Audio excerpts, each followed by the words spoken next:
Oh, microphone's over here. Okay, I think we're live. Are we live? Let me know if you can hear me, folks.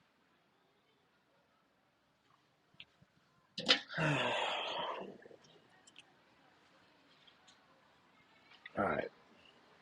Hello. How's it going? I need to move that a little bit closer, I think. Uh, that'll work. You guys on? Okay, good. All right, excellent. How many people we got on here? I can't tell. This actually, I think it'd be better if I. Okay. Sorry, I just got off a Newsmax hit, and so I haven't even had a chance to reset everything and get it all set up.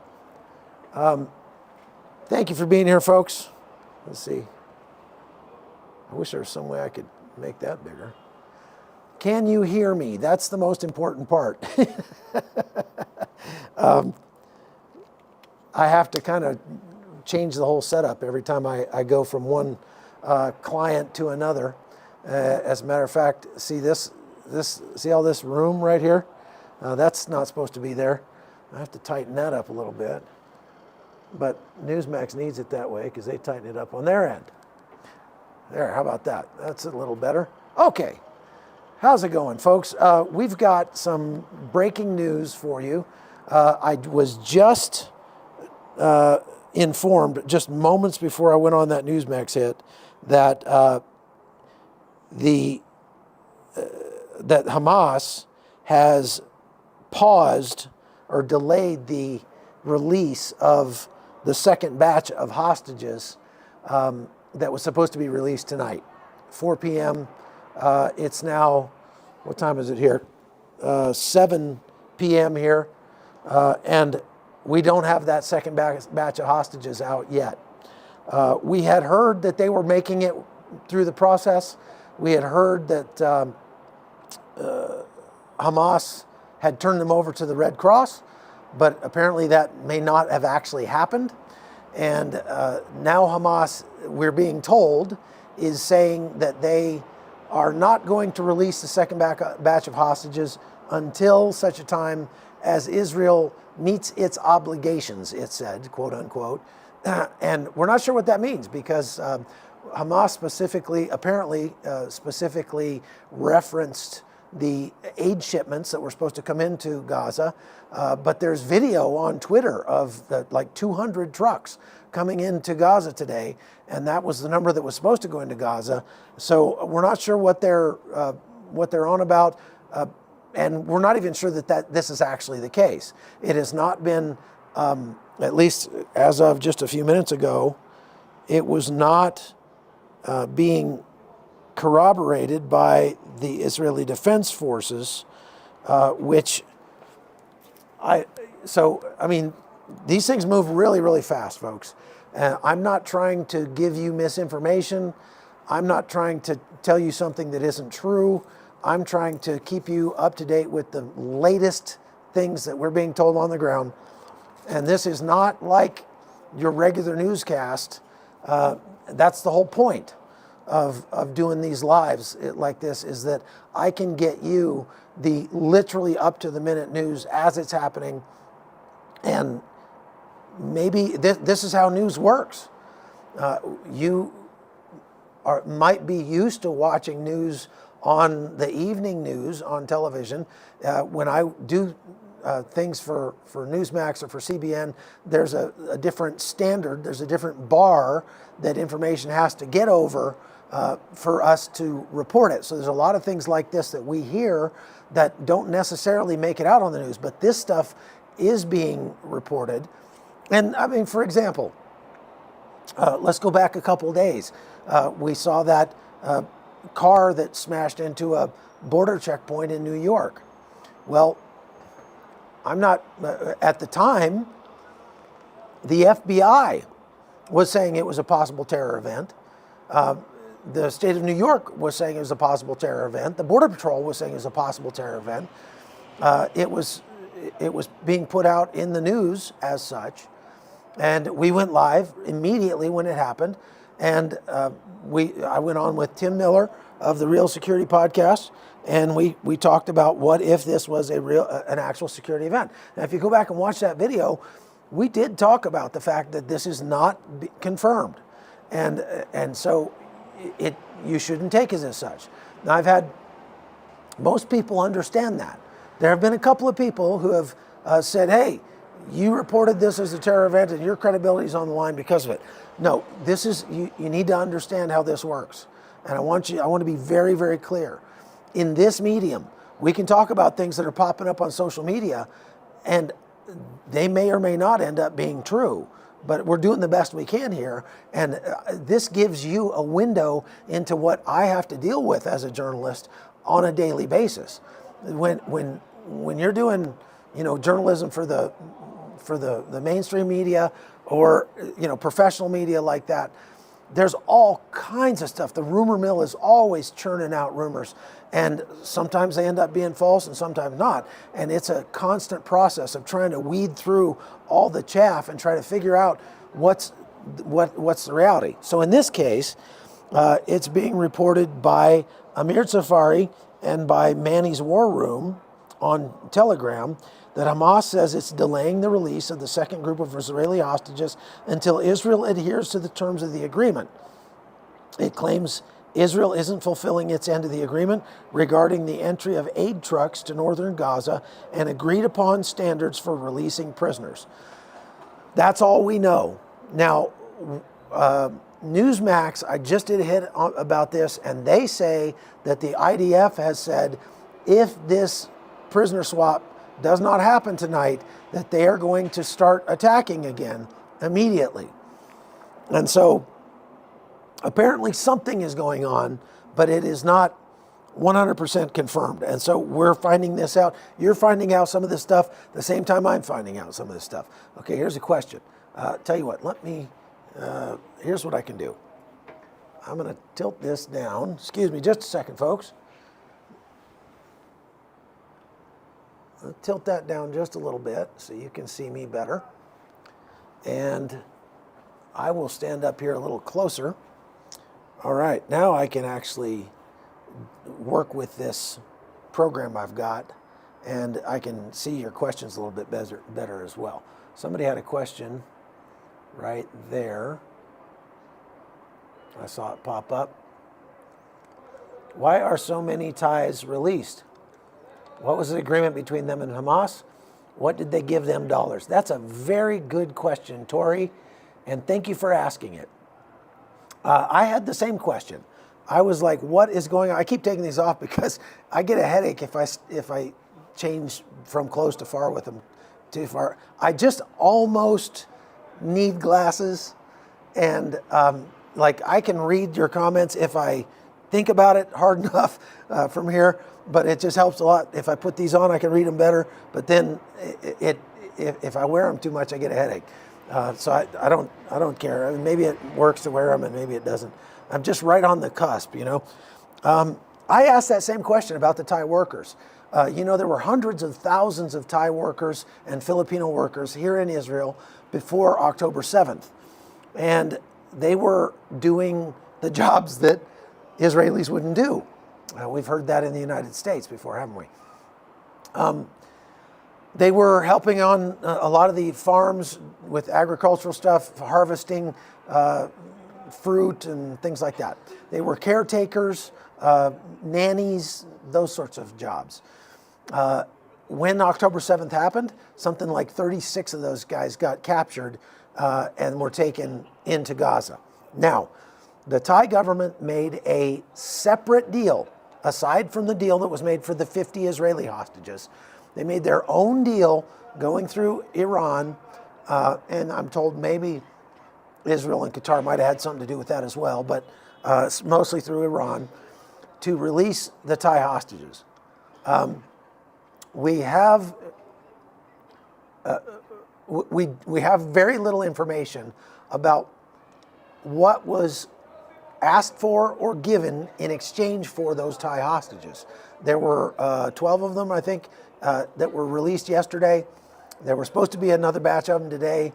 that was released as well.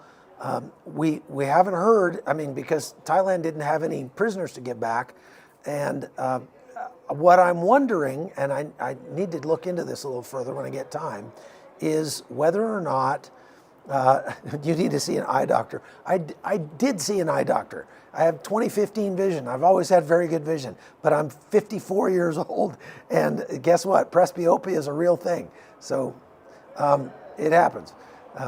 My eyes are still in good shape, but I'm just old, that's all. I would imagine that if anything changed hands, it probably wasn't money. If anything changed hands between Thailand and Hamas, it was probably influence. It was probably that Thailand agreed to backdoor push Israel to extend the ceasefire, to put pressure on Israel to extend the ceasefire. Does Thailand have much sway over Israel? Well, maybe they do, because if there's 100,000 Thai workers that are helping to harvest the fruit in Israel, maybe Thailand says, we don't let those guys come back unless you guys get all of our people out or extend the ceasefire or something like that. That is conjecture on my part, but obviously Hamas is not going to just release those people for nothing. They're not going to do it out of the goodness of their own hearts, right? So that's what I know about that. Now, do I think Hamas still have live hostages? Yes, I do, Cheryl. I do think Hamas still has live hostages, but they don't know where all of them are. At the beginning of this hostage deal, this swap that they've been working on, what Hamas said was that they thought they could come up with about 80 hostages, meaning they don't even know where all the hostages are, because they weren't the ones that took all the hostages. They took some of them, most of them, but Palestinian Islamic Jihad, which is a different group, took some, and there were some criminal gangs that came in and took some hostages as well. And so the Hamas is doing the negotiating, and they're responsible for finding these hostages, but they're saying they don't even know where all of them are. I'm not sure how much of that we can believe. And that's what I wanted to get at here, was that the IDF spokesman, Rear Admiral Daniel Hagari, told us at the beginning of this negotiation that you cannot trust Hamas as far as you can throw them. And so you should expect that there's going to be times where Hamas is jerking our chain. They're going to jerk us around on this. And they're going to engage in what he said was psychological terror. They're going to engage in, and that's exactly what we're seeing right now. This is psychological terror. We're right at the cusp of another batch of hostages being released, and Hamas says, nope, not going to do it. They did that with the first group, if you remember. They were supposed to be released on Thursday, and they weren't released until Friday. Hamas wants to extend the ceasefire as long as they can. So if they come up with a reason, so to speak, to delay the release of the hostages, theoretically they could delay the ceasefire from 4 days to 5 or maybe 6. And you add to that the pressure that's being put on Israel to extend the ceasefire indefinitely, and this could very well be the straw that broke the camel's back when it comes to these negotiations. Because if there's anything I've learned in the last few days talking to Israelis all around this country, as we went up to Galilee yesterday, back here in Israel, in Jerusalem today, when you talk to Israelis, what they tell you is, this deal is a bad deal. We're not happy about it. We are definitely happy to get back our hostages, and we'll take as many as they'll give us. But we understand that we are making a deal with the devil here, and that this is not going to go well in the future. Some people have said we are exchanging hostages for the names of whom we know, for hostages later on, for the names we don't know yet. Meaning, by trading for hostages now, we're guaranteeing that they will take more hostages later, because it works. If it works, look, if you feed the ducks, you're going to get more ducks. That's all. That's how it works. And so Israel has chosen to feed the ducks here, and they know that they're going to end up with more ducks. Question, did Israel ever trust that Hamas can be trusted? No, they didn't. And Israel has tried to be reasonable. They don't try to be reasonable with Hamas because they think Hamas is reasonable.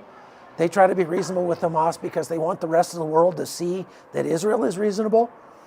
They don't want, it's kind of like that Bible verse that says, let your good deeds so shine before men so that non-believers will not have anything to say about you, that they will see your good works and will praise your Father in heaven. The Israelis want the rest of the world to see that they're a civilized country. They're a reasonable people. And they have tried over and over and over and over again to give the Palestinians their own country. People keep saying Palestinians need their own country. Israel has tried. They've tried so many times, I think 7 different times, that they've tried to give Israel, or give the Palestinians their own country. Literally give them, here's some land, this can be Palestine. You can have it. You can manage it. You do whatever you want. This is your country. And Palestinians have rejected it every single time. Okay? Now, so when people are saying Israel needs to give Palestinians their own country, the Israelis are saying, what are you talking about? We keep trying to do that. They won't take it. They only will take, the only thing they will settle for is for Israel to cease to exist. And, it's not going to work. We're not going to cease to exist. Linda says, doesn't Israel realize Biden's and his administration are blackmailing them? Linda, that's such a good question. I think that the government here in Israel understands that they can't trust Joe Biden. They understand that Biden is trying to placate them on one hand, give them stuff, but everything they give to Israel comes with heavy, heavy strings attached. At the same time, they're trying to push Israel to stop this war without achieving their objectives. The leadership understands that, but I don't think the average Israeli understands that, because everywhere I go around Israel, ever since the 7th of October, when I got here on the 10th, people ask me, where are you from? They're surprised to see somebody who's not Israeli, because all the tourists left, right? So they see me and they say, who are you? What are you doing here? And I say, oh, I'm a journalist. They say, oh, where are you from? And I say, the United States. And they say, oh, Joe Biden. Well, Joe Biden's great. We love Joe Biden. And I'm just like, oh, do you even get it? Joe Biden is not your friend. The only reason Joe Biden is doing anything right now to help Israel is, again, not out of the goodness of his heart. It's because he's trying to, hold on. He's trying to tie Israel up and obligate Israel to do his bidding. And his bidding is capitulate to the Palestinians. Now, am I saying that Joe Biden believes Israel should cease to exist? No, I don't think he does. But I think that he wants to pander to his base, to that left wing of his base, who so badly wants Israel to give Palestinians their own country. And these people live in la-la land. They don't understand that Palestinians have been offered their own country and they have rejected it every time. They're not going to settle for a two-state solution. The Israelis have many times offered a two-state solution, and it gets turned down by the Palestinians every time. The Israelis have had 9 different truces, 9 different ceasefires with Hamas since 2008. And Hamas has broken that ceasefire every single time. So the Biden administration and the U.S. State Department under the Biden administration, they live in a fairy tale land. And they think that they can make this happen. They keep trying to tell themselves that the Palestinians are a logical, reasonable, civilized people, and they are not. They're not. Do we want proof of that? All we have to do is look at what happened right over there. Right over there. Like, I can see it from here. I'll show you. We can turn the camera around and we can look over into Eastern Jerusalem from here. I got to move this stuff a little bit. Okay. Right over there. Let's zoom in. Okay. Right over there. There's the walls of Old Jerusalem, and the lights on top of the hill over there are East Jerusalem. Well, you know what? Right there in East Jerusalem, if you go over there right now, I was over there yesterday. I was up on the Mount of Olives, which is right over there. There is graffiti all over the place, even right on the wall, right next to the police station in East Jerusalem. There's graffiti on the wall in Arabic that says Hamas. Okay, there's pro-Hamas graffiti all over the place over there. This hotel right here in front of my apartment is full of refugees who have been driven out of their homes because of the airstrikes or the missile strikes on northern and southern Israel. And those people are there at the expense of the government, and they've been there for a month. Their families living over there, okay? So right over there, where there's Hamas graffiti all over the walls, they released those prisoners. I think it was 39 prisoners that they released from Israeli hands into Eastern Jerusalem yesterday.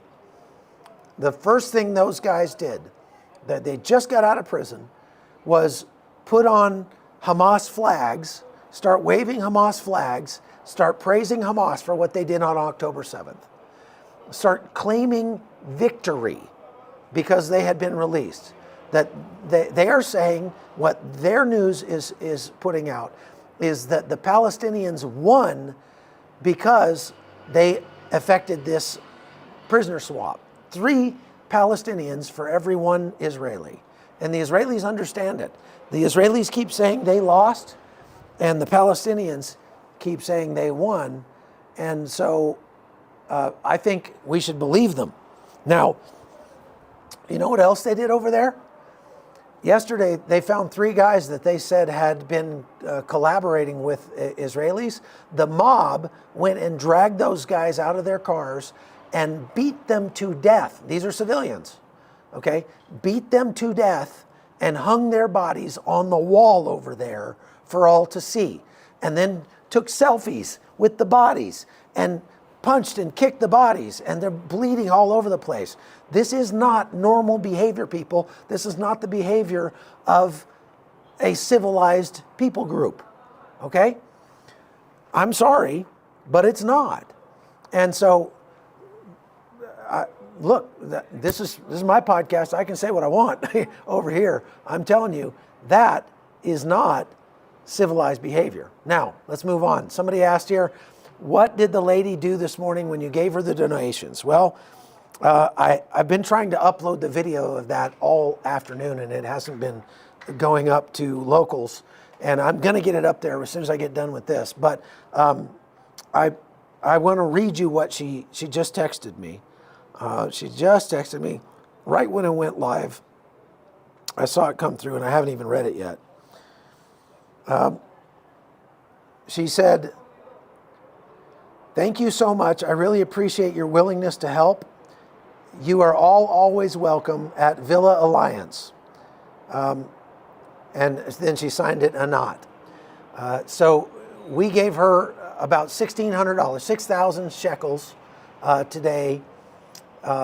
We had to do it, we had to transfer it via the bank, which today's Shabbat, so we can't actually get her the money just yet, but we are getting it to her, and we alerted her about it. She was blown away. She was blown away, people. She obviously was not expecting that. But I told her, you know what? These donations came in from about almost a dozen different countries. They're Americans, Canadians, Koreans, South Africans, people from Scotland and Ireland and the UK. Where else? I don't remember all the places they came from. Some places in Africa that had all donated. These are people from all over the world who donated to help that lady. If you missed all that, I'll just tell you what we're talking about here. We went up to Galilee in the city of Tiberias last night, and there was one hotel that didn't have anybody in it. It's a boutique hotel. It's kind of the cheaper end of the spectrum. It's like $130 a night. The only other things that were available up there were $600 a night. So I wasn't staying there.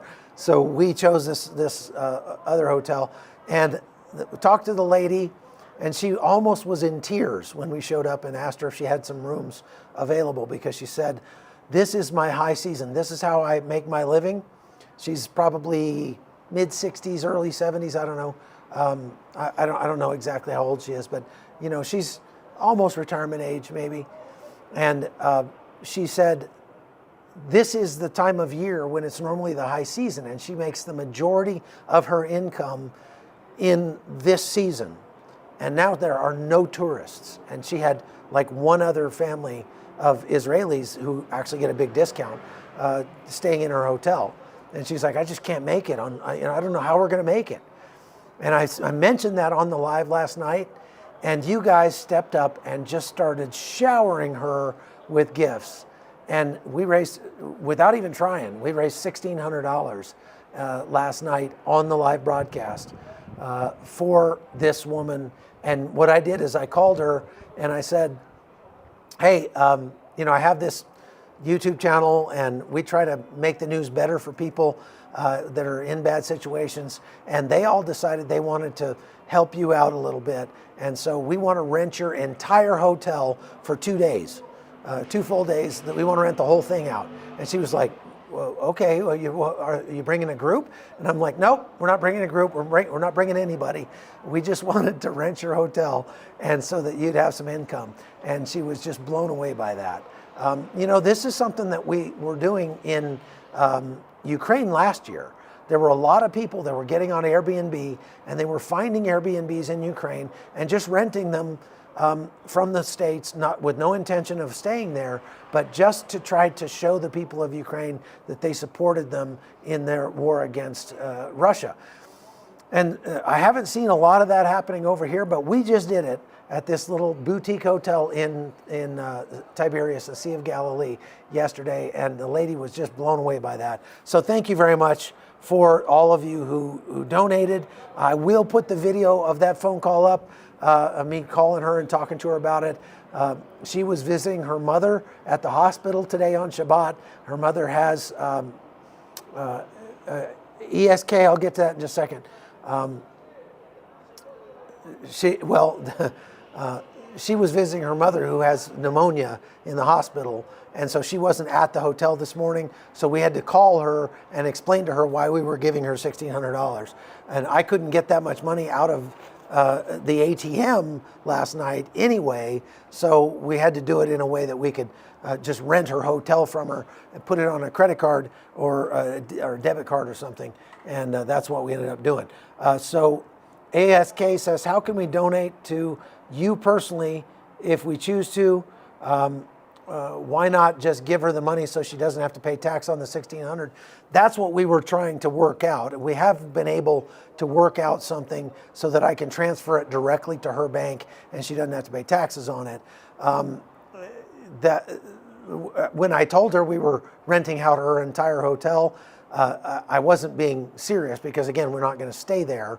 But I was telling her we wanted to give her the equivalent of renting her hotel out for 2 solid days, the entire thing. She only has 7 rooms in that hotel. So that's what we were doing. And we're still, she sent me a link here that I can use to transfer her the money, kind of like PayPal, where it won't be taxable to her. But it is taxable to me. But that's okay. We'll deal with that.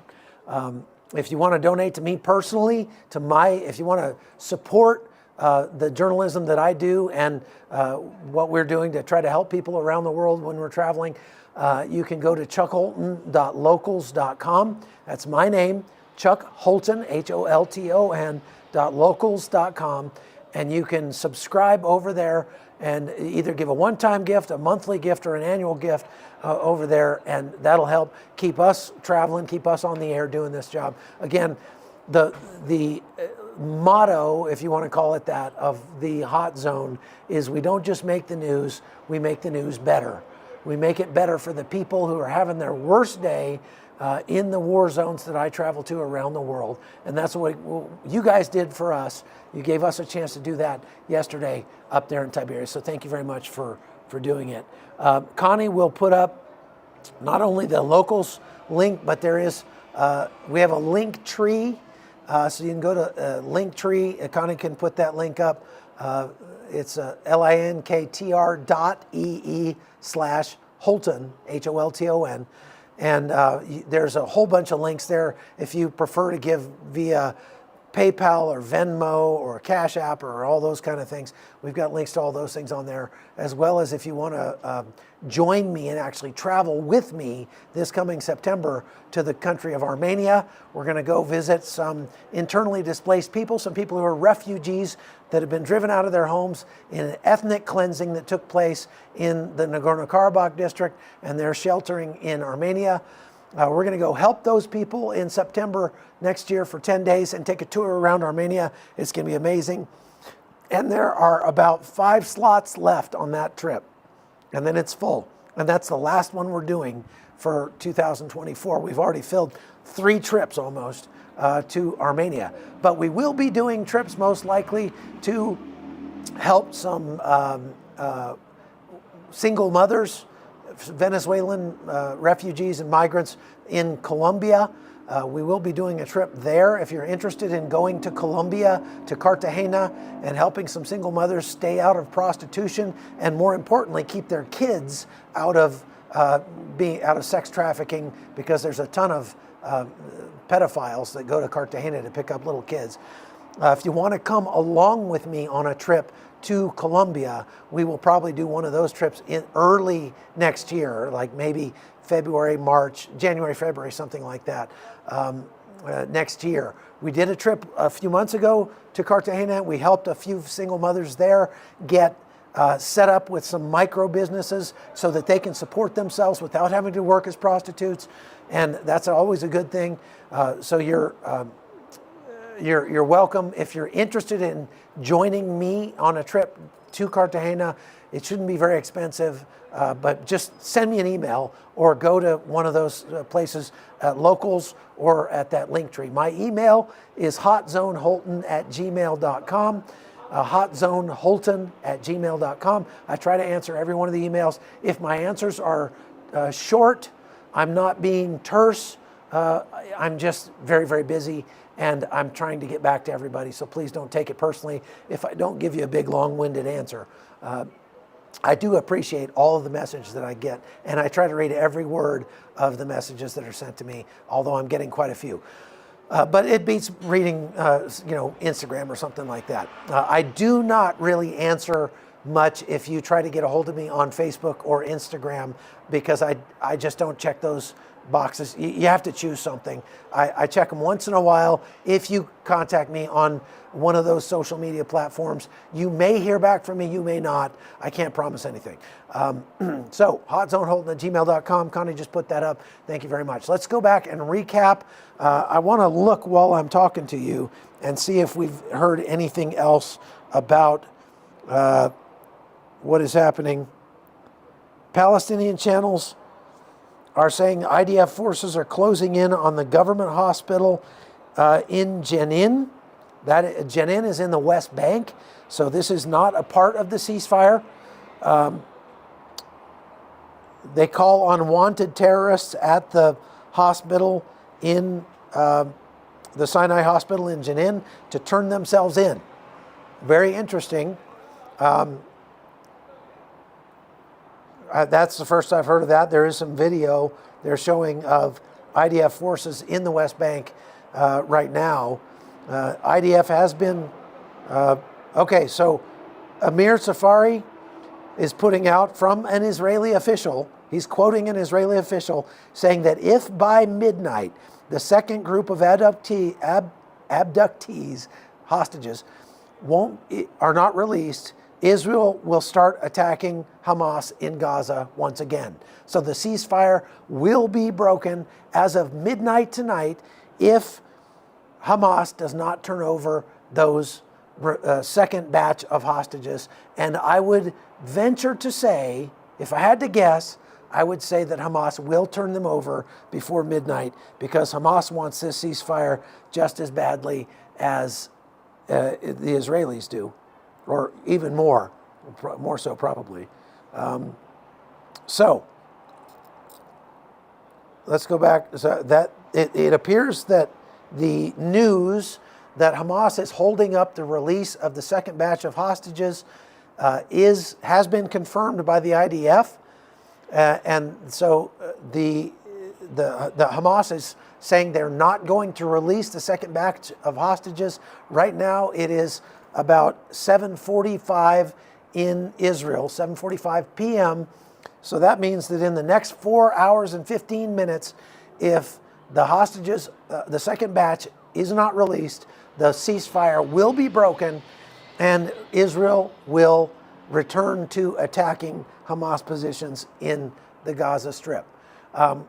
Now, during the day today was the first day since October 7th that no rockets flew out of Gaza into Israel. Now, some people are saying that the 2 rockets that were fired yesterday at 7:15 a.m., 15 minutes after the ceasefire was supposed to take effect, didn't actually happen. That is, but I mean, it was reported in reputable media outlets like Newsweek, the USA Today. It was reported that the ceasefire was broken by Hamas yesterday, 15 minutes after it started.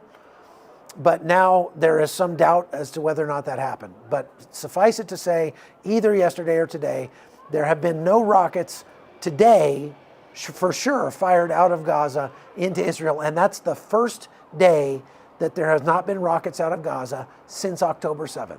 The first day in more than 47 days. And that is a blessing without a doubt. But apparently Hezbollah did not get the memo, because there were rockets fired out of the north today, out of Lebanon, into the city of Haifa. There is video online of them being intercepted. There were also some interceptions over Eilat today, and we're being told that that was drones that were fired out of Yemen. The Yemenis have said they are going to continue shooting those drones. They apparently fired a drone at these are kamikaze drones. These are not surveillance drones. They fired a drone at a Israeli-owned ship in the Indian Ocean today and hit the ship.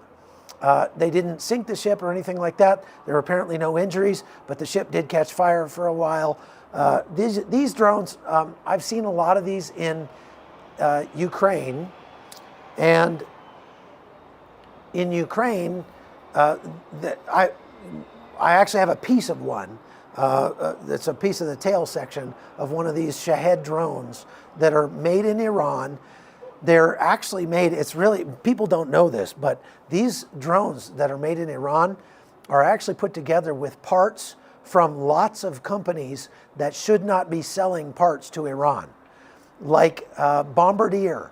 Okay, Bombardier that makes like snowmobiles, snow machines, right? If you live in the northern part of the United States, you know all about Bombardier. Well, Bombardier sells parts to Iran that go into the rotary engines that are used in these Shahed drones that are killing people in Ukraine and in Israel, okay? And other places around the world as well. Iran sells these drones to pretty much anybody, and there are something like 28 companies who sell parts to Iran that go into these Shahed drones, and that's a shame. And I tell you what, if I was looking for a snowmobile, I would not buy from Bombardier, and I would specifically let them know I'm not buying from Bombardier because you guys are helping to kill people, innocent people in Ukraine and in Israel. And so one of those drones hit a ship in the Indian Ocean, and they say that ship belonged to an Israeli company or something like that. I need to do some more reading on that and find out more details about what happened with that ship. There was also, they say, some drones fired at Israel today, and they were shot down. So far, welcome Sharon. So far, Israel, Yemen has not been able to get a missile, a rocket, or a drone onto Israeli soil successfully. They have yet to do that. They have failed every single time. They've been firing rockets and missiles at Israel almost every day for the past several weeks, and they have yet to succeed. And that's got to be really embarrassing for them. They're kind of they're becoming a laughing stock.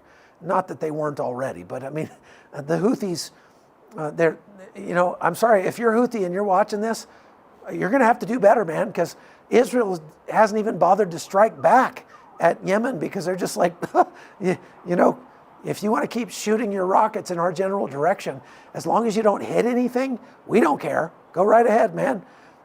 All of the rockets and drones and missiles that they've fired have either landed harmlessly outside of Israel, or they have been shot down either by the Saudis, by the Americans, or by the Israelis.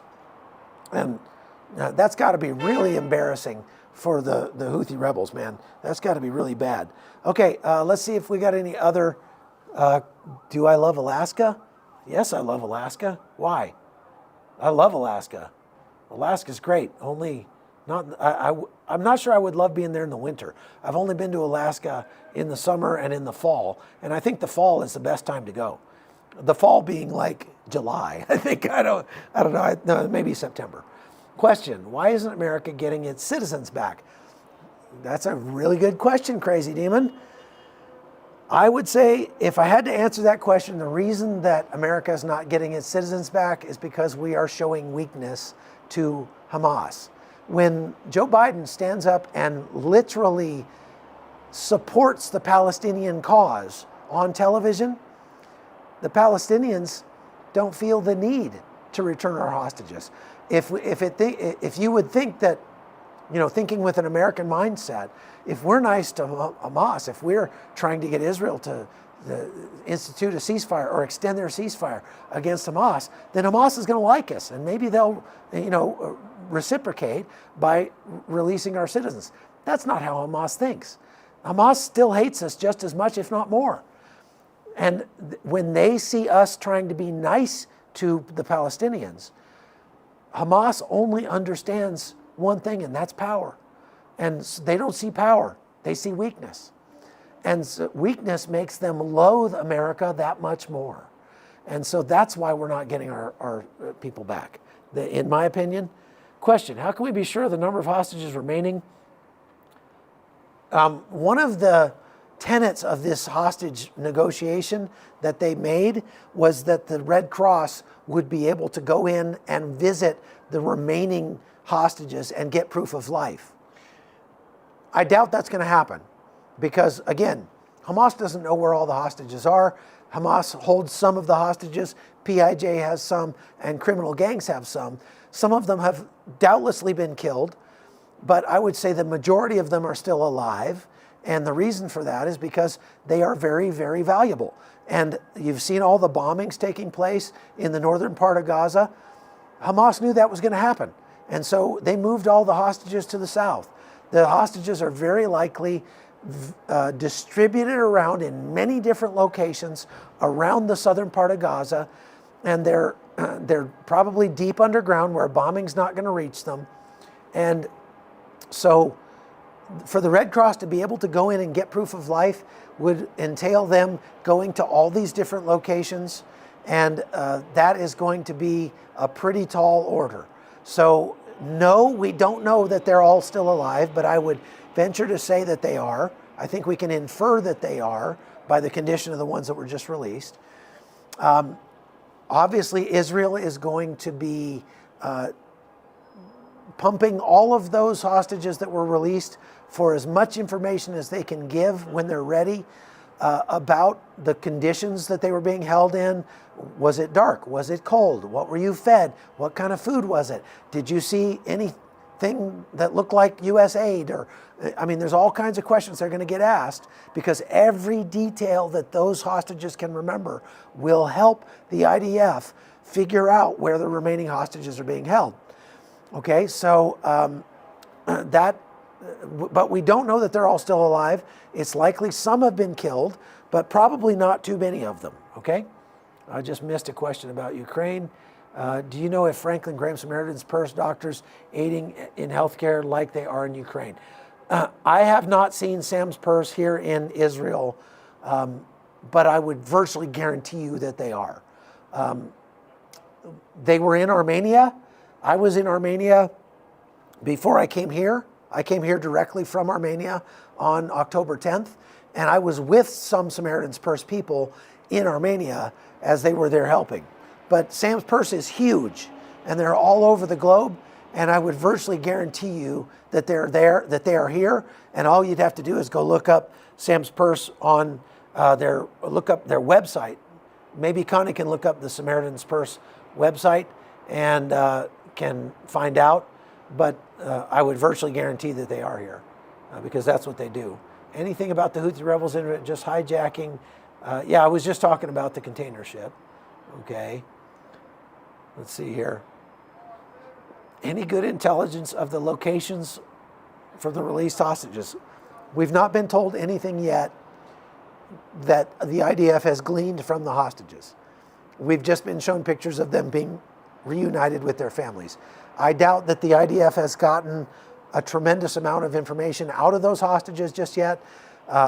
First of all, they're elderly and children. Secondly, they're trying to let them, get back with their families. And that just happened. I mean, it hasn't even been 24 hours yet. So that will happen, but we haven't heard anything yet that they've received out of there. Catty G says Sam's Purse donated armored ambulances to Israel. Thank you very much for that. I have not heard anything else about that baby, the sub 1-year-old baby that's still being held. Connie is my wife. Yes, she is my wife and my boss. Franklin, he was in Kibbutz Be'eri the other day. Yeah, I figured he was over here. I don't know anything else about the baby to tell you. Thank you for praying for the people of Israel. What is the IDF going to do with the men in northern Gaza? That is a good question. Thank you for asking that. Harmony Streams Ministry. Oh, wait, is that? No, I'm sorry, Barbara. Thank you, Barbara, for asking that question. We saw this video yesterday of a bunch of military-age males moving around in northern Gaza. At first, it was said that they were coming from southern Gaza back into northern Gaza during the ceasefire. I don't think now that's the case. After I looked into it a little bit further, I believe that those were guys that never left the north to begin with. There are places in the north that the IDF has designated as safe spaces for guys, for people to go if they couldn't get out of the north or if they didn't want to go. Now, listen, there's legit reasons why people would say, I don't want to leave the north even though the IDF is telling me to. That people are worried about their stuff. If you have a house in northern Gaza and you leave it, there's a good chance that by the time you get back there, somebody's going to have broken in there and stolen everything that's in the house. We saw this in Iraq when ISIS came in. There were people that decided to stay and brave living under ISIS rather than flee, simply because they knew that if they left their home, when they came back, there'd be somebody else living there. And so that's a legit reason for not leaving, but it's maybe not a good reason, but it is a reason why people haven't left. So there are men and women, and maybe even some children that are still in the north, in the places that Israel has designated as places they're not going to bomb, like out on the beach. And Israel is providing for those people food and water and medical care while they're there. Now, I believe that the video footage we saw coming out of the north yesterday of civilians wandering around in northern Gaza, I believe now that was those people going back to check on their homes. But you can probably bet that within that group of people, obviously most of them that I saw on the video were military-age males, you can bet some of those guys were Hamas fighters until 12 seconds ago, and then they just put on civilian clothes and they said, oh, no, we're civilians. And even if they weren't some legit card-carrying Hamas fighters, they very likely are going in to check on the damage in certain places and then going back, making a phone call or passing along information to somebody about the condition of maybe some of the tunnel entrances or some of the buildings where Hamas had weapons caches and things like that, to see what's left, to give the commanders, such as they are, of Hamas, some intel on what the situation is like in the north. I virtually guarantee you that was happening yesterday in the north. And so not a good look, and I'm sure Israel is not real happy about that either. Connie said to download the Newsmax app if you want to watch me on Newsmax. You have to watch through the app now. You can't watch on the website. That wasn't my decision. Have I been in Switzerland doing journalism? Hi, Ursula. Let me think. I have been to Switzerland many times. I don't know that I've ever done much in the way of journalism there because I'm a war correspondent, and you'd have to have a war there for me to show up. Basically, if I show up in your hometown, you're going to be probably want to be leaving because what I do is I cover wars and disasters. Now, there was a time, 5 or 6 years ago maybe, that while I was working for the National Rifle Association, that I did a 12-country tour of Europe, interviewing people about gun rights in Europe, and one of the places we went was Switzerland. And so that's probably the only time that I've reported, actually done any journalism from Switzerland. But I'll tell you what, Lauterbrunnen is awesome. Lauterbrunnen is one of the most amazing places I've ever been in my whole life. My daughter and I went parasailing there, and it was really cool. So thank you for asking that question more than once, Ursula. All right. Yes, Connie is a gem. She is an absolute saint. She has put up with me for about 30 years now, and she should get some sort of medal for that. How, in my opinion, will Israel rehabilitate hostages once released?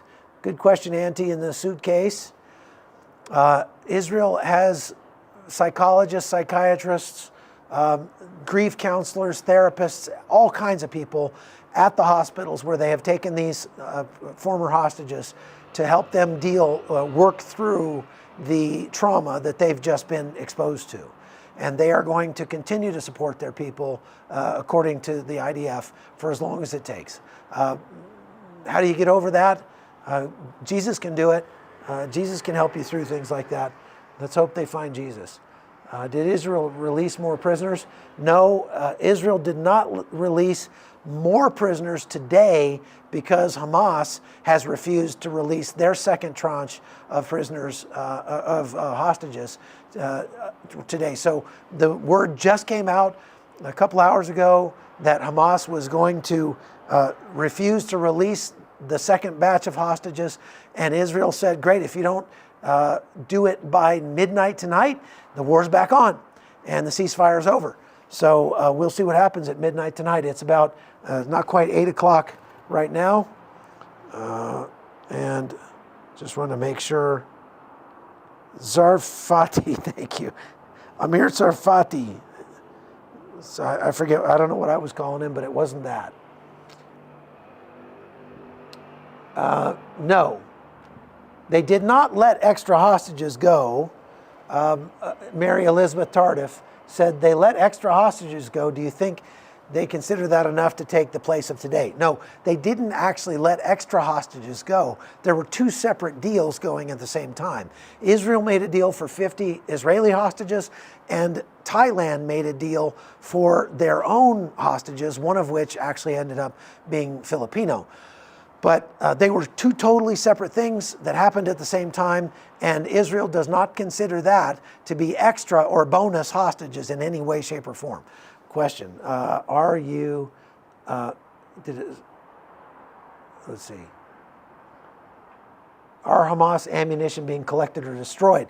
Yes, the ammunition that the IDF is capturing from Hamas is being collected up and either destroyed or reused, perhaps. There's very little that Hamas has that Israel can use because they're on different standards, right? Israel uses NATO standard and Hamas was using Soviet standard. So virtually all of the ammunition that they collect is going to get put in a giant hole in the ground and blown up and burned and destroyed. Okay.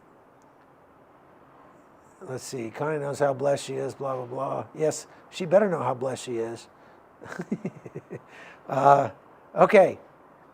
Any other questions you got for me, folks? It's about 8 o'clock, so I got to go here in I've got 3 minutes left. But I very much appreciate all of you coming on today, and I appreciate the donations as well. We're going to use those to help people that we find who are in need. Question, how much do you think Hamas was able to get done with 1 day of pause? Well, they got 200 trucks worth of aid, so they got more food, more cooking gas, more fuel. That certainly helped them, and they had more time to collect intelligence, regroup, and get some rest.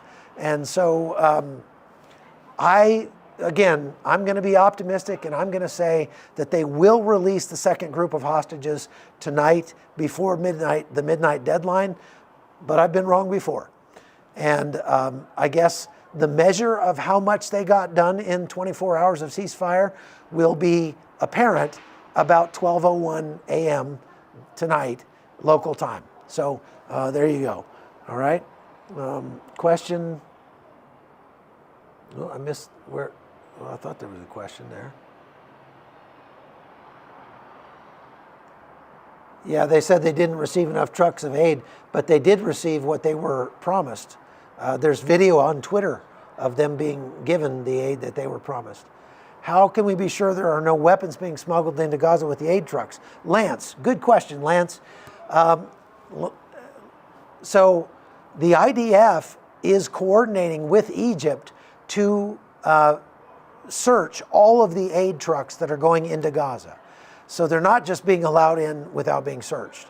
Now, that said, if they are being searched by Egyptians, which they probably are because that's being done in Egypt, and I doubt Egypt is going to allow the IDF into Egypt to search the trucks. So the IDF is going to have to coordinate with Egypt to search the trucks. I could be wrong about that. I've been trying to get a good, solid answer to that question for some time and have yet to. You hear that?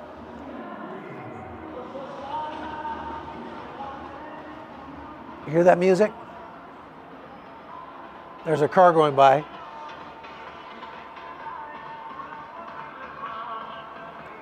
You hear that? Okay, so this is funny. That music, it's a car with a speaker on the roof that's almost as big as the car is. It's a gigantic speaker. And they go driving around cranking out music after Shabbat is over, well, sometimes during the week too, because they belong to some weird sect of Judaism that believes that Jews need to have more fun. And so they go driving around just cranking music. You'll see young guys like hanging out the windows of these cars. They're all painted up in weird colors and stuff. And they'll be like, yeah, partying and stuff, trying to get the Jews to have more fun. Israel is a weird place, people. That's just all I got to say about that. There's some really strange stuff that happens here. We were looking today at Shabbat. During Shabbat, all the ultra-Orthodox Jews were coming out, and they wear these hats. It's not just the black sort of round hats. It's the fur hats that they wear that's like a truck tire on their head made of fur. And it sticks straight up, and it's about a foot tall. It looks like a giant birthday cake made of Sasquatch fur that they're carrying around on their head. And they're the weirdest looking things. And so I asked somebody what that's all about. Now, I'm going to get myself in trouble here because I'm sure there are some Jews watching, and you know exactly what those hats are called, and you know exactly why they wear them, and you can give us all the history on this. I'm going to give you the American 10-second version of the history of those hats as I understand it, which is probably wrong. But this is what I understand about that. Some guy back in the 1880s or something that was a leader in the Jewish community was like, Jews need to dress like normal people. And this guy happened to be a Russian. And so he was a very revered guy in Judaism, or at least in that sect of Judaism. And so he was like, people need to dress like normal people and not the Bible says you're not supposed to like dress with all kinds of baubles and crazy stuff. It's the same verse that the Amish use to dress plainly. And so you need to dress normally. And so normal is, so he very specifically laid out what normal looks like, but it was what normal looked like in the 1880s in Russia. And they've just never changed it. So that's why they still dress this way. Okay, I'm sure I completely massacred that history, and so I apologize ahead of time, but that's the best I could do, what I understand of this. Please correct me, and I will try to give you a better explanation next time. But suffice it to say that to an American, that looks really funny. And I just asked myself, like, how do those guys get a girlfriend? Because I can't imagine, I can't imagine a woman looking at a guy dressed with this thing, a Sasquatch hat, and going, I got to get me some of that. I don't get it, but I don't have to get it. I'm just being facetious, folks. I love seeing all the different cultures around the world. I'm not criticizing Jewish culture in any way, shape, or form. They can do their thing. This is their country, and I'm just a visitor here.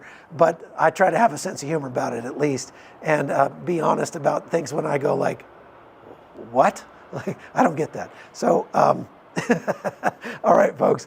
Love y'all. I hope that you can take what I just was saying with the same sense of humor that I meant it, and not get your undies in a wad about that, because I certainly didn't mean it as an offense. So God bless you all, and we got to go.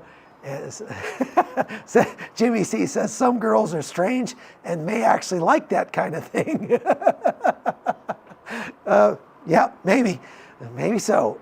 All right, so I'll be back again tomorrow, but right now I'm going to run and get some dinner with my lovely wife, and God bless y'all. Take care. We'll see you.